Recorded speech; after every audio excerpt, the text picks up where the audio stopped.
Ito guys, nagpapagupit ang client natin ng barbers na medyo paid daw. Paid, kaya rintahan na to para mas mabilis yung no guard tayo, open. Yan, tapos titirahin natin ng dahan-dahan lang ang kanyang buhok.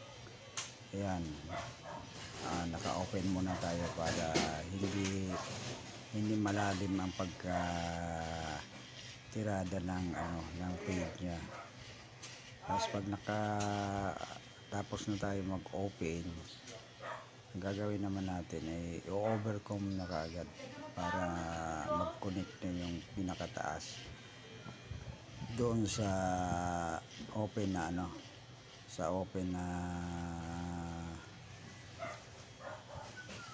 open niya na paid. Tapos pagka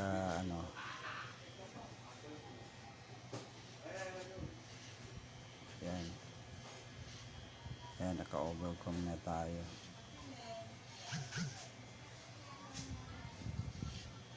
Yan, pagkatapos natin overcome na connect na sila,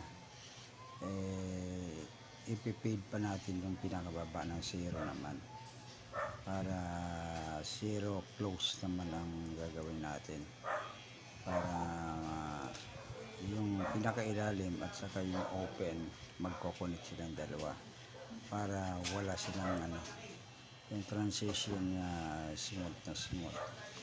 Hindi mo na kailangan pang maraming arte para makapag-paid ka.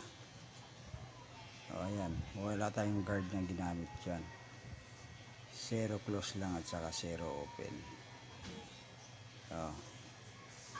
Nakapag-paid na tayo. Basta mayroon kang control sa clipper mo, magagawa mo yung kasama yung overcome.